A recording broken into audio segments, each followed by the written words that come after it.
নমস্কার বন্ধুরা, তোমার রান্নাঘরে চলে এসেছি। আজকে করে দেখাচ্ছি শঙ্কর মাছ। ধুয়ে নিয়েছি, নুন হলুদ শুকনো লঙ্কা মাখিয়ে নিয়েছি। মাছগুলো ভেজে নিচ্ছি। মাছটা ভাজা হয়ে গেছে, তুলে দিচ্ছি। একটু জিরে ফোড়ন দিচ্ছি, আলু কেটে দিয়ে আলু ভেজে নিচ্ছি।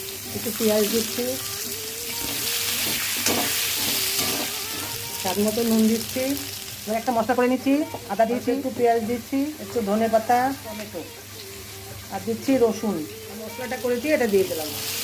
এবার দিচ্ছি হলুদ গুঁড়ো, লঙ্কার গুঁড়ো,